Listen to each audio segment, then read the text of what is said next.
começar aqui, diagrama de classe, vamos sobre o diagrama de classe, para entender os conceitos fundamentais desse diagrama que é tão importante do AML. Então, de fato, o diagrama mais importante do AML, mais usado, é o diagrama de classe.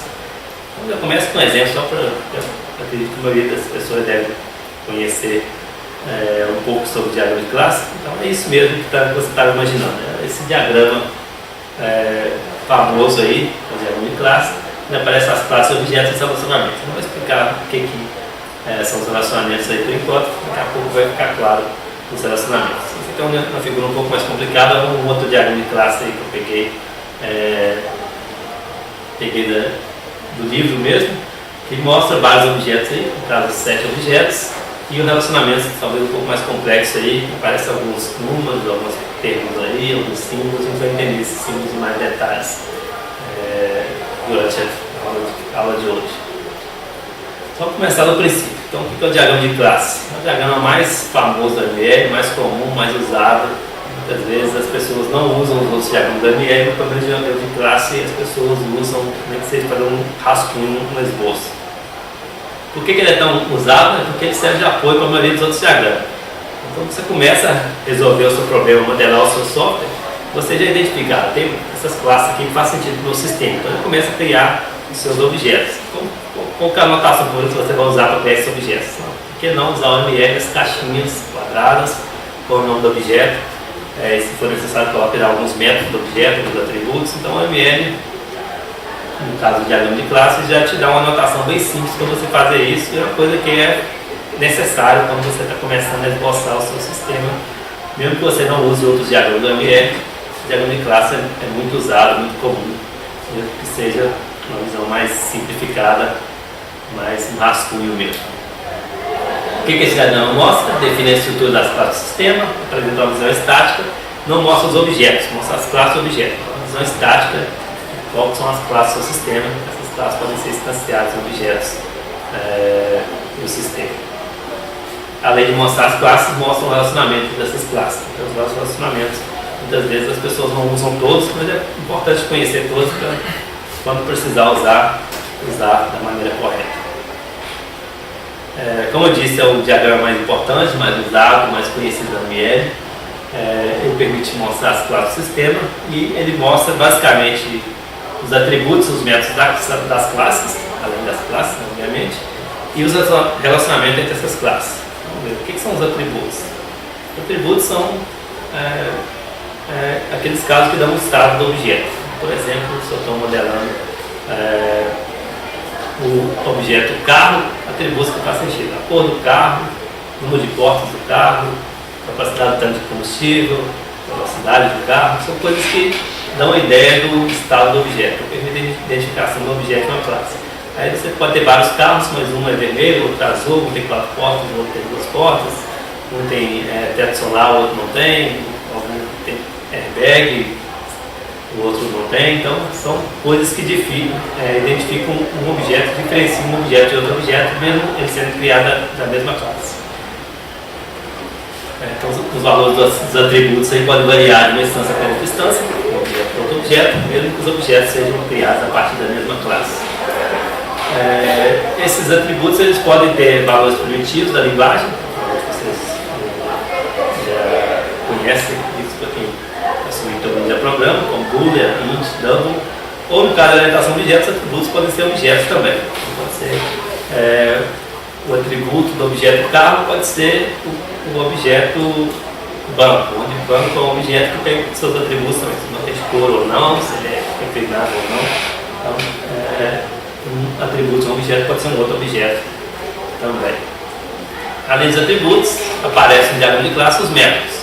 Só que tem uma coisa importante que o método dá um comportamento, mas no diagrama de classe não mostra o comportamento, mostra só a assinatura. Então, dizer esse objeto ele vai fazer isso aqui. Então tem uma assinatura lá dizendo qual que é a funcionalidade que vai ser implementada pelo objeto, mas no diagrama de classe, como é um diagrama estático, não mostra o comportamento, não mostra como que o método foi implementado. Eu comecei deixando isso bem claro, que os métodos são declarados no diagrama de classe, mas não são implementados no diagrama de classe, não mostrado o comportamento daquela funcionalidade. Outros diagramas da AML, que são diagramas dinâmicos, permitem você mostrar esse comportamento. Então, você pode querer detalhar como que ocorre a funcionalidade de sacar do meu objeto com. Aí você usa um diagrama de sequência que mostra o passo a passo dessa funcionalidade de sacar.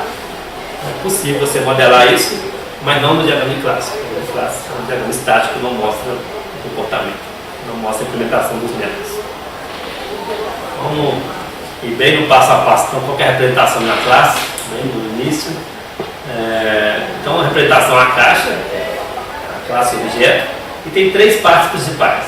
Isso aqui é a notação mais típica que eu gostaria que vocês usassem, por exemplo, na disciplina, em trabalhos, na prova, mas isso pode variar. Então, dependendo da ferramenta, às vezes tem uma quarta parte ali, às vezes separa propriedades de atributos, por exemplo, ou às vezes separa os métodos por visibilidade, ou os métodos get e set que ficam no compartimento separado. Então, dependendo da ferramenta, essa notação varia, mas vamos considerar que essas três são as três partes principais, que é o mais comum.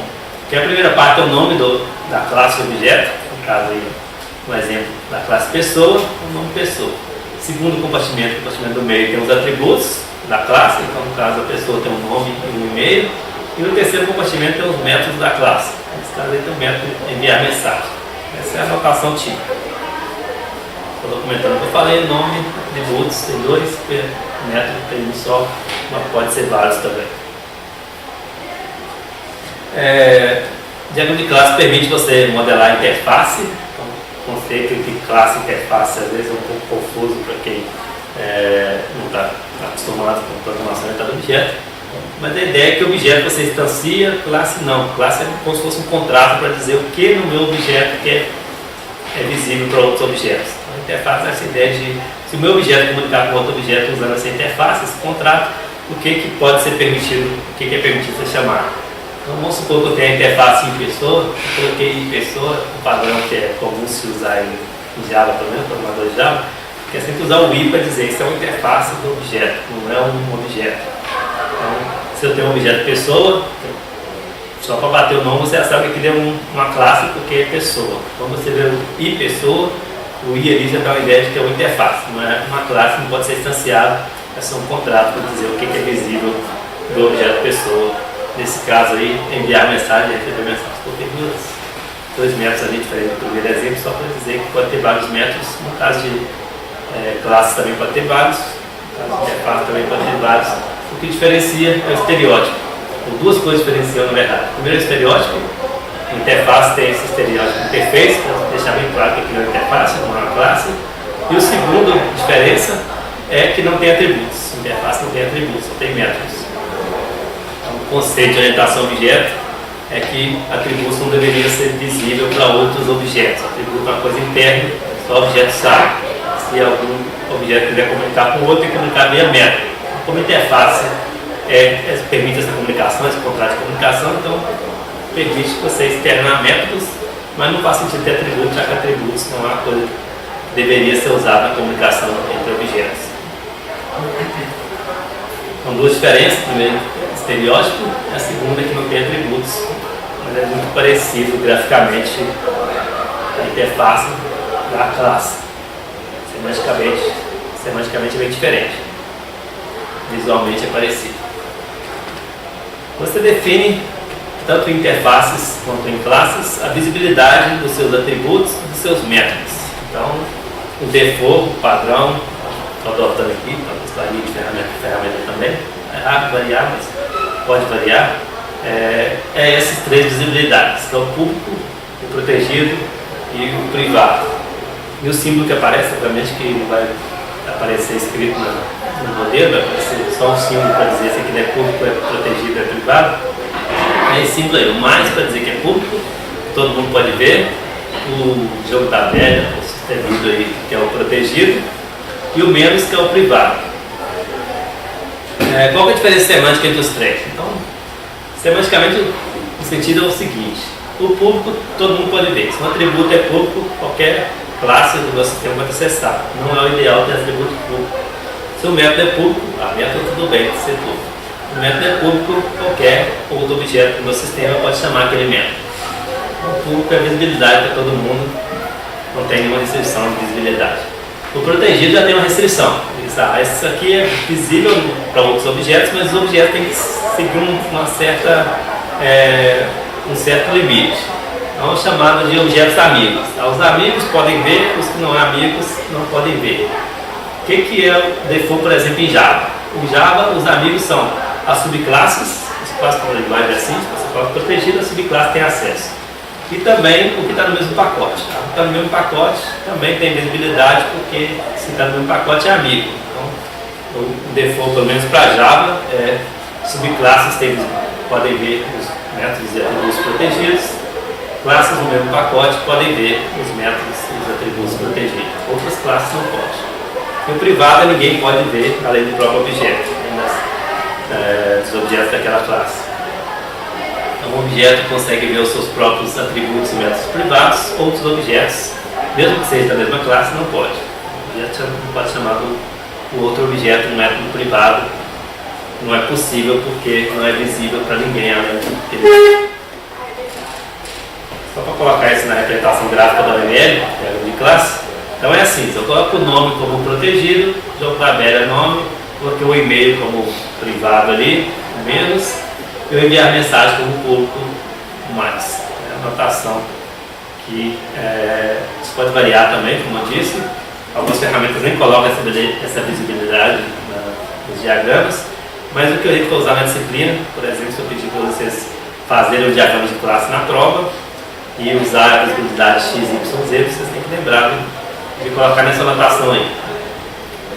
É comum também colocar os tipos, por exemplo, dos atributos ou o retorno do método. Nas minhas figuras eu não coloco muito não, porque eu acho que polui mais do que ajuda.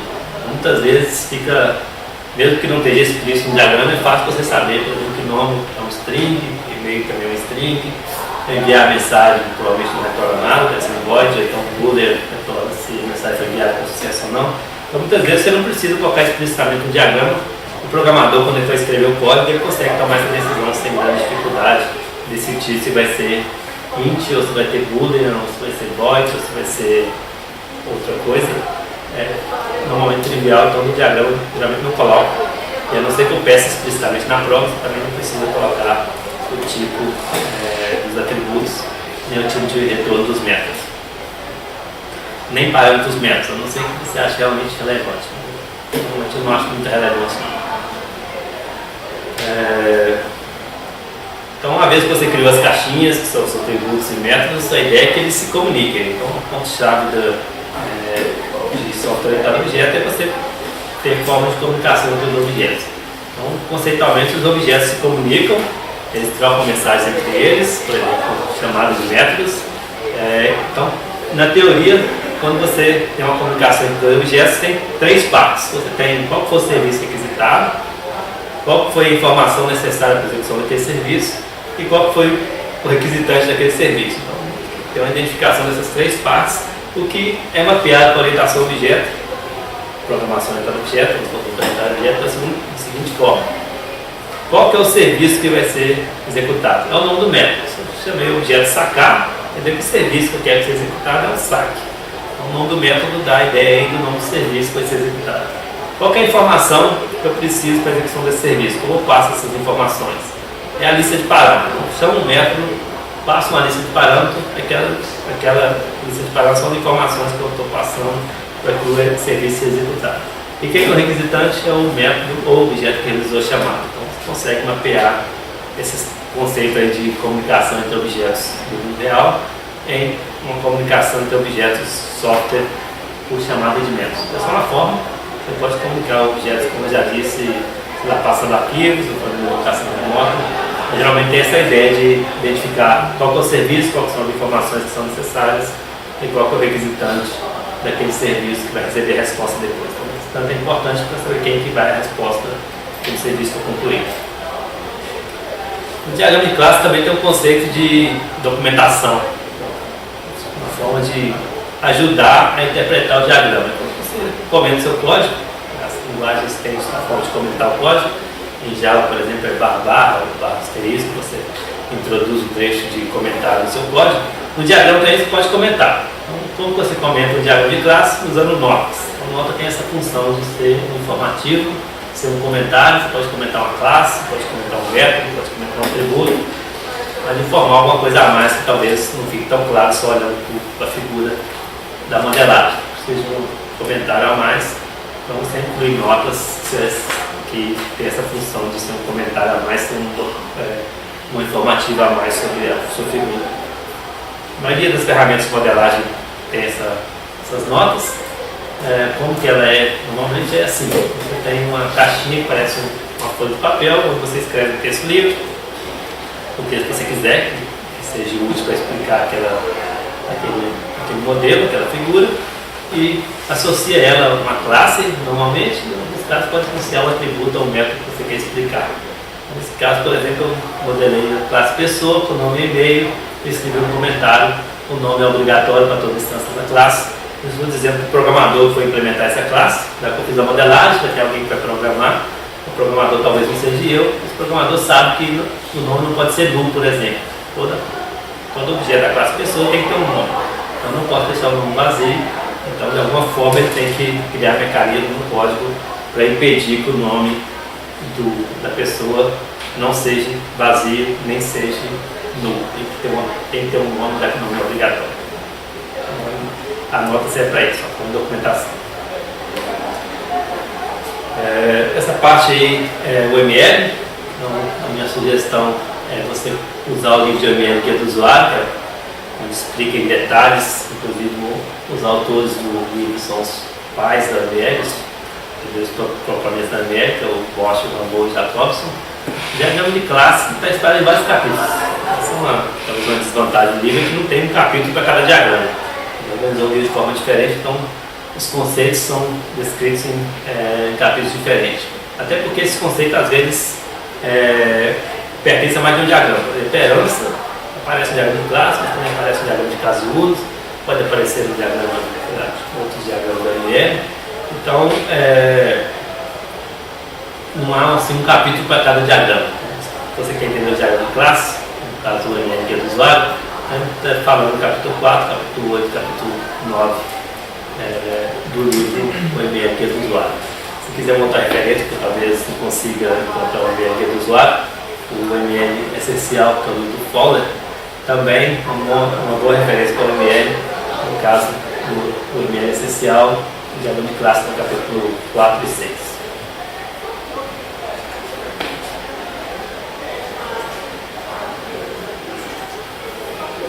Quebrei o diagrama de classe em duas partes. A gente já viu o diagrama de classes, a parte como criar um objeto, ou classes de objetos, mas no diagrama de classe também um elemento principal, ou os elementos principais, são os relacionamentos. E o diagrama de classe é bem rico em relacionamentos. Então, criei essa parte da aula aqui só para explicar os relacionamentos do diagrama de classe, já que tem vários tipos de relacionamento. Cada um tem um significado diferente. Então, explicar cada um, talvez vocês já conheçam os relacionamentos básicos, mas é bom rever para tentar, talvez, deixar mais claro qual é a diferença entre um e outro, quando usar um e quando usar outro. Então, o diagrama de classe é bem rico em relacionamentos. O relacionamento permite a comunicação entre objetos de classe. Os principais tipos de relacionamento, os tipos de relacionamento, são todos que aparecem no diagrama de classe. É a associação, que é o mais simples, a gente vai ver o que é associação. A agregação, eu coloquei agregação barra composição, são dois relacionamentos diferentes, mas são muito parecidos. A agregação e a composição. É diferente, mas como são parecidos, eu coloquei na mesma linha aí. E a herança e por último a dependência. Então, vou ter um conjunto de slides mostrando quando usar cada um desses relacionamentos e exemplo de como usar o ML diagrama de classe. Vou começar com o mais comum, que é a associação. Então, a primeira coisa que eu deixo bem claro é que a associação no diagrama de classe é uma associação binária. Isso é o padrão, é o que eu gostaria que fosse usado, apesar de que algumas ferramentas, alguns alunos querem usar uma associação ternária, uma associação entre 3, 4 objetos. Isso não é comum em diagrama de classe. Diagrama de classe comum é você ligar duas entidades, duas classes, por exemplo. Diagrama de classe, duas classes. Então, binário, você diz a ligação entre duas classes. Você não cria uma ligação entre 3 classes, uma ligação ternária, por exemplo. Então, quando fizerem diagramas de classe, pelo menos na disciplina, lembrem que eu quero que usem associação binária, duas classes. E quando você usa associação, ela é bem vaga em significado, então ela não carrega muito significado, não. O significado é genérico, tipo a instância de uma classe, ou os objetos de uma classe, instâncias aí no sentido de objetos, vão de alguma forma se comunicar com as instâncias da outra classe, mas não diz, é bem genérico, pode ser qualquer tipo de comunicação. Então, vou ter objetos da classe pessoa que vão chamar métodos da classe, sei lá, classe disciplina, por exemplo. Então você tem objetos de uma classe comunicando com objetos da outra classe, e essa comunicação não tem, pode ser qualquer comunicação, mas genérica não define muito bem. Você pode definir se você quiser colocar um label. Então, nos meus exemplos vai aparecer, às vezes você coloca aquele estereótipo, dizendo que a comunicação aqui significa isso. Mas, no geral, não é usado estereótipo, é simplesmente clicando associação, dizendo há uma comunicação, vai haver a chamada de método de um objeto para outro. Por que tem essa comunicação não é tão importante, a semântica não é tão importante. Se você quiser dar um pouco mais de significado para a sua associação, você coloca a multiplicidade. Aqui nesse slide eu mostro vários tipos de multiplicidade que você pode colocar numa associação binária. Por exemplo, associação de 0 a 1, quer dizer, um objeto de uma classe vai se comunicar com no máximo um objeto da outra classe. Ou não vai comunicar com nenhum, ou vai comunicar com no máximo um. Então, ligando duas classes, você tem essa ideia de que de um lado são os objetos da classe A, do outro lado os objetos da classe B, e a multiplicidade diz quantos objetos daquela classe B que estão ligados ao objeto da classe A. Então, se for 0 ou 1, é no máximo 1. Daqui a pouco aparece o exemplo, talvez fique mais concreto. Se você colocar 1 a 1, quer dizer, tem um objeto da classe A que está ligado ao objeto da classe B. É parecido com, provavelmente vocês já viram isso em outros dados. Acredito que seja de conceito novo para você, mas é bom saber que isso pode ser usado de diagrama de classe também. Não é sempre usado. Na verdade, muitas vezes não é usado, porque a multiplicidade fica implícita, fica fácil de deduzir. Mas se você quiser deixar explícito, deixar claro, você pode usar a multiplicidade. 0 asterisco quer dizer 0 ou muitos, quer dizer, pode não ser nenhum objeto, pode ser 2 objetos, 3 objetos, N objetos. Se colocou um asterisco, ele quer dizer de 0 a infinito. 1 a infinito quer dizer tem que ter um, mas pode ter vários. E você pode ser mais preciso, tipo, são 3 a 5 objetos. Isso talvez faça sentido quando você quer, por exemplo, o cliente pode pegar até 5 vídeos na locadora, ou pode pegar de 1 a 5 vídeos. Aí você coloca uma multiplicidade de 1 a 5 ou 0 a 5, talvez faça mais sentido, porque pode ser que ele não esteja com nenhum vídeo. Ou o aluno da universidade pode pegar no máximo 7 livros na biblioteca. Então você coloca uma multiplicidade para dizer claramente ali qual que é a relação. O meu vetor de livros que vai estar na classe aluno vai ter tamanho 7. Então o aluno não pode estar com mais que 7 livros. Vamos deixar um exemplo mais claro aí. Supondo que seja um cliente DVD, seja parte de um diagrama de classe de uma videolocadora. Eu posso colocar esse estereótipo como eu disse, então uma associação binária, na classe cliente, a classe DVD, pode ser direcionada ou não, mas o mais comum é ser direcionado. Em diagrama de classe deve evitar ciclos, assim como programação orientada no dia também deve evitar ciclos. Então, se você tem uma ligação de cliente para DVD, não deveria haver uma ligação de DVD para cliente. Nos casos é necessário, mas o ideal é que não tenha ciclos, não tenha ida e volta, tenha só um caminho. E o ideal é que você diga qual é esse caminho explicitamente. Então, a associação normalmente tem uma direção. Nesse caso, aí, cliente conhece DVD, DVD não conhece cliente. Então, isso quer dizer que o cliente tem um atributo DVD. Na verdade, nesse caso, eles têm um array, já que é 0 ou mais.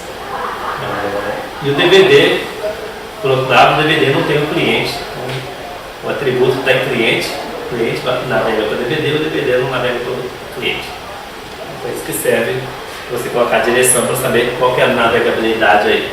Pode colocar o estereótipo, caso for colocado, quer dizer, para deixar claro que o relacionamento ali quer dizer os DVDs que estão alocados pelo cliente.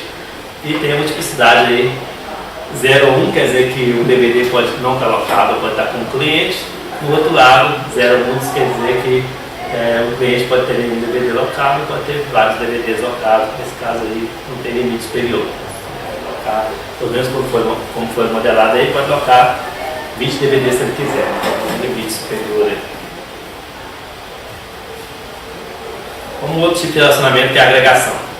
A agregação é um tipo de associação, também binária. O tipo de associação, a grande associação é binária. Todos os relacionamentos no diagrama de classe são binários. Só que tem uma semântica um pouco mais bem definida. A associação por si só, a associação, a semântica é ampla. Se você quiser colocar um estereótipo, você pode colocar para deixar mais claro o que é o significado daquela associação. No caso de uma agregação, não, tem uma semântica bem definida, que é uma semântica todo-parte. Tem um objeto, que é o todo, que tem várias partes, pelo menos tem uma parte. Normalmente é o todo-parte e é de um para muitos. Então a multiplicidade aí fica um pouco desnecessária, porque geralmente quando você usa agregação, você quer dizer que o todo tem várias partes. Em alguns casos, o todo tem só uma parte. Você pode usar a multiplicidade se você quiser, se você não quiser, o default é assumir que é de um para muitos. Um todo tem várias partes. Então tem essa semântica mais definida, do tipo, tem um objeto maior que agrega objetos menores, usando o nome de relacionamento, agregação, o objeto todo agrega as suas partes, então agrega os objetos partes. A notação é essa, então tem o objeto aí time e o objeto pessoa. Então usou uma agregação aí que é um losango não preenchido, branco. Dependendo da ferramenta, esse losango é amarelo, como lá no ML, mas a ideia é que seja um losango não preenchido. Então, qual que é a semântica aí? Tem um relacionamento entre time e pessoa e mais que isso, tem uma semântica aí que o time é um agregado de pessoas. E uma coisa que diferencia esse relacionamento do próximo que a gente vai ver é que esse relacionamento não é muito forte não. Então a pessoa pode viver por si só, sem estar associada a nenhum time, o time pode viver por si só, sem ter nenhuma pessoa. Então é um relacionamento que dá essa semântica de que o time é um agregado de pessoas, mas por outro lado não é obrigatório. As pessoas podem ser instanciadas sem estar associadas a nenhum time, o time pode ser associado, pode ser instanciado sem ter nenhuma pessoa também. Então, uma agregação diferencia da composição, que é o próximo, nesse sentido de que a agregação não dá obrigatoriedade, ele tem essa semântica do todo-parte, mas as partes podem viver por si só, o todo pode viver por si só, não tem obrigatoriedade do relacionamento ser mantido sempre. A composição já é um pouco diferente, né? Bem parecido com a agregação, mas ele é mais forte, no sentido de que há uma convenção de que essas coisas estão muito amarradas umas às outras. Então, você pode usar uma ou outra semântica, ou as duas, que eu coloquei no slide. Você pode usar a semântica que o todo não existe ou não faz sentido sem as partes. Você pode usar a semântica de que as partes não existem ou não fazem sentido sem o todo. Ou muitas vezes pode usar os dois. As coisas só existem se elas estiverem juntas. Se você criar só a parte não faz sentido, se você criar só o todo também não faz sentido, você tem que criar a parte. É como você amarrar no construtor. Então eu só posso criar o todo se eu passar as partes no construtor. Só posso criar a parte se eu tiver um todo que faz a criação daquelas partes. Então ela é um pouco mais forte do que a agregação, apesar da semântica também ser todo parte. Então tem um objeto todo, tem um objeto partes. No caso da agregação, as coisas podem viver individualmente sem problema. No caso da composição, o ideal é que as coisas vivem sempre juntas. Vamos usar um exemplo parecido aqui, mas agora tentando explicar de forma diferente. Aqui eu usei composição, então nesse caso eu não posso ter jogador sem time, pelo menos do jeito que foi modelado. Então, no ideal pode, mas do jeito que foi modelado aqui não. Ou então eu não posso ter um time sem jogador. No mundo real, não sei, provavelmente não faz sentido você ter um time de futebol sem ter nenhum jogador naquele time. Você pode usar só um sentido, só outro sentido, ou o que eu gosto mais é os dois. Tipo, o jogador não faz sentido sem time, o time não faz sentido sem jogador, se eu modelei composição. Mas você pode decidir a sua convenção por diagrama. Tipo, nesse diagrama aqui, quando eu uso composição, quer dizer que as partes não fazem sentido sem o todo. Não posso associar jogador se ele não tiver alocado a um time, por exemplo. Se eu cobrar na prova, eu vou deixar explícito o que eu quero, qual que é a semântica da composição, relacionamento de composição, ou então você assume os dois lados. O time não faz sentido sem jogador, o jogador não faz sentido sem time, as duas coisas estão amarradas com composição, elas têm que existir juntas. Vamos para o outro relacionamento, especialização e generalização, provavelmente você já conhece, o famoso herança. Uma coisa que diferencia a herança dos outros relacionamentos, a mais clara de que aquilo é uma herança, é a semântica E1. Quer dizer, você só pode usar herança se você conseguir ler E1 do filho para o pai. Então, se você ligou pessoa a professor, quando o professor é uma subclasse de pessoa, você tem que conseguir ler essa semântica E1. O professor é uma pessoa. Se você colocou, sei lá, conta corrente, ou conta no geral e conta corrente, você tem que dizer que conta corrente é uma conta. Poupança, se é uma subclasse de conta, poupança é uma conta. Então você tem que ter essa semântica E1 preservada, sempre que você usar generalização. E a ideia de você usar especialização e generalização, herança, é a mesma coisa, é você facilitar o reuso. Então tudo que você escreve na classe geral, você entra na classe específica. Você pode chamar tanto especialização, se você estiver falando que você especializa uma classe, você pode falar tanto de generalização, se você estiver falando que uma classe é o conceito geral de um conjunto de subclasses, ou você pode usar herança, dependendo do autor, usa um, usa outro, são sinônimos. Mas é importante lembrar que as coisas são herdadas, a classe filha herda tudo da classe pai. Então, foi criado o relacionamento com essa ideia de reusar, mas tem que ser mantida a semântica E1.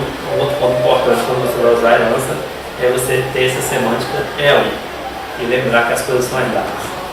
Vou voltar aqui ao exemplo, poderia incluir isso nos slides. Então usei a herança aqui de pessoa para professor e aluno. Semântica E1 tem que ser preservada, então professor é uma pessoa, aluno é uma pessoa, então a subclasse é superclasse. Os irmãos obviamente não é, por exemplo, o aluno é um professor, não é necessário, não faz sentido, não precisa fazer sentido. Mas a semântica é preservada, né, da subclasse para a superclasse. Então o diagrama é bem simples, mas você pode criar diagramas tão complexos quanto necessários. Então esse aí é um pouco mais complexo, que eu peguei do livro Somerville. E aí coloquei esse exemplo também para poder mostrar que a semântica E1 é preservada e é transitiva. Do tipo, gerente estratégico é um gerente. Ok, semântica E1 então o quê? Gerente estratégico é um gerente, gerente de departamento é um gerente, gerente de projeto é um gerente. Mas, como é transitivo, gerente estratégico também é um funcionário. Então, gerente estratégico é um funcionário, gerente de departamento é um funcionário, gerente de projeto é um funcionário. Então, gerente de projeto é um gerente é um funcionário, como a propriedade é transitiva, então gerente de projeto é funcionário.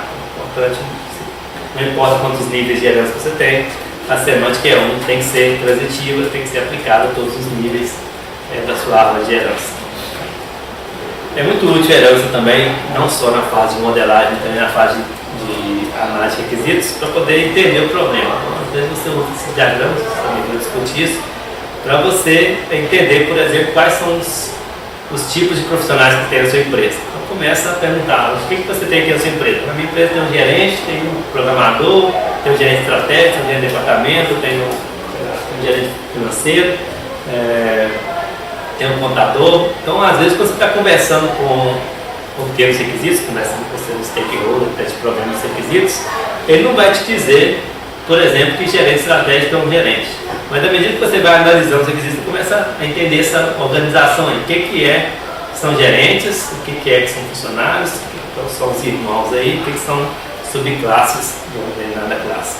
É importante para organizar também o conhecimento a respeito do problema, a forma de classificar as entidades usando herança.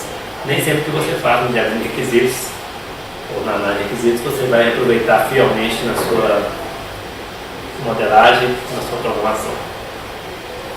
Vai ser discutido no livro, por exemplo, a vantagem de você usar a herança é uma forma de você mostrar o conhecimento sobre o domínio do problema. Então, você entendeu realmente quais são os tipos de profissionais que tem na empresa, você cria um diagrama de herança mostrando quais são os profissionais, mais que isso, qual que é a hierarquia deles qual que é a classificação de cliente, quais são os tipos de gerente, por exemplo. Então, o mecanismo de classificar entidades, de abstração de classificar entidades, você pode reusar em vários níveis. Então, o que você definiu numa superclasse vai ser herdado pela subclasse. Então, você pode reusar aí. E esse reuso não só em termos de código de programação, você pode reusar também na fase de modelagem, você pode reusar também herança, quando você usa herança, você não tem esse sentido de estar reusando. Então, se você estiver na fase de requisitos e usa herança para documentar as entidades, você também está reusando o conhecimento, as informações que você colocou na superclasse em uma subclasse, ou na superentidade, na classe, nas subentidades. No caso de diagrama de classe que a gente está falando aqui, a superclasse, você reusa a informação da superclasse na subclasse. Quais são os potenciais problemas que o CMV discute? Então, alguns dos problemas é quando você usa herança, a sua classe de objetos deixa de ser autocontida. Tem algumas coisas que não estão explicitamente definidas naquela classe, mas está herdada da superclasse. Se a árvore de herança for muito longa, então você tem que navegar pelas várias superclasses para entender o objeto como um todo. Então está sendo herdado um método que está vendo de uma classe 3, 4 níveis para cima. A classe objeto deixa de ser autocontida para você entender toda a funcionalidade que está disponível naquela classe. Você tem que entender o que está sendo herdado da superclasse também. Um outro problema que a gente discute é que às vezes os profissionais querem reusar os diagramas que eles fizeram na fase de análise, por exemplo, especificação de requisitos, na parte de programação. Nem sempre isso é possível. Nem sempre o que você faz na parte de análise você consegue reusar fielmente na solução, seja na modelagem, seja na implementação. Algumas vezes você tem que remodelar o seu sistema porque a solução não é fiel ao que você entendeu na fase de requisitos. Vamos para o último tipo de relacionamento que aparece no diagrama de classe, que é o relacionamento chamado dependência. Ele não é muito comum, não. Ele é um tipo menos comum, pelo menos menos comum que associação, menos comum que agregação e composição, menos comum que herança. Então, é o menos comum deles. Mas que também aparece no diagrama, em algumas situações, em alguns diagramas de classe, porque você quer modelar alguma coisa que pode não ser muito clara a priori, mas você quer alertar, por exemplo, o programador para implementar aquela classe que vai haver uma comunicação entre os objetos daquelas classes. Então, é uma ligação mais fraca. Então, a definição é mais fraca que a associação. A associação, você vê a associação e você imediatamente já entende por que foi criada aquela associação aí. Então, já deveria entender. Na dependência, não. Muitas vezes você cria aquilo ali, não fica muito claro por que aqueles objetos se comunicam, mas você lembrou de uma situação que vai precisar se comunicar, então já colocou aquela dependência para alertar o programador de que há uma certa comunicação, há uma ligação fraca entre os objetos de duas classes. Qualquer notação da dependência é o tracejado. É mais fraca, o tracejado, para não poluir tanto. Muitas vezes é omitido. Muitas vezes você não coloca associação no diagrama de classe para não poluir demais, porque senão fica muitas linhas no diagrama, você já tem várias associações, já vai ter algumas agregações, algumas composições, heranças, talvez muitas heranças. Então, a associação é aquele que não é tão importante, muitas vezes não precisa ser mostrado, o programador vai ter que adivinhar depois quando for necessário usar uma comunicação mais fraca. Mas se você quiser deixar claro que existe uma certa comunicação fraca entre os objetos de duas classes, você pode colocar a dependência. Mas, claro, nesse caso aí, foi colocada a dependência entre DVD e funcionário.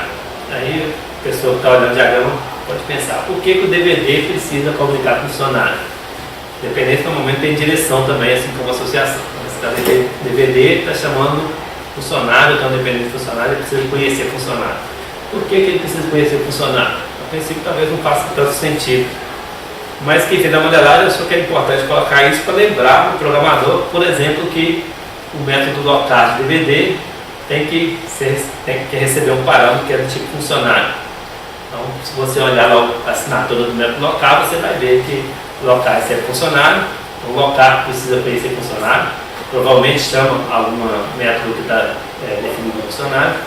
Então já foi criada essa dependência aí para dizer que existe um certo relacionamento, existe uma certa comunicação entre DVD e funcionário, mas é uma relacionamento mais fraco. Então, normalmente é usado quando é tipo de retorno de método, quando é parâmetro de método, nesse caso aí.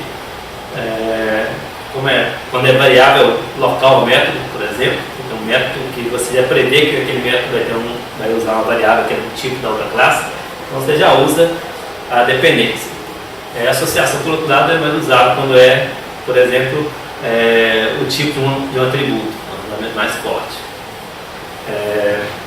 A agregação e composição, como normalmente é dito para muitos, é usado quando é vetor, por exemplo, DVD, ou melhor, produtos, tem um conjunto de itens. Aí você coloca uma agregação, composição, porque dá essa ideia de todo. Aí você nem precisa usar multiplicidade, porque já fica implícito que é um conjunto, é um vetor. E herança também é trivial, você usa herança quando você quer herdar algo que foi definido na superclasse.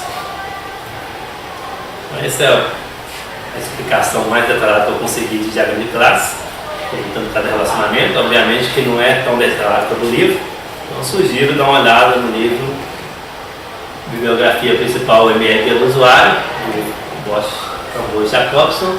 Está no capítulo 4, 8 e 9, os capítulos que fazem diagrama de classe em geral. Eles citam também e explicam os relacionamentos. Ou se vocês não conseguirem o livro ML do Usuário, a bibliografia secundária que também explica bem os diagramas do ML, é o ML essencial do fórum. O ML essencial é um pouco mais compacto que o ML do usuário, mais direto, um pouco mais resumido. É isso. Boa parte do diagrama de classe. Na próxima aula a gente vai ver outros diagramas do ML. Por hoje, esperem perguntas. Até a próxima aula. Até semana que vem, né? Dia 4.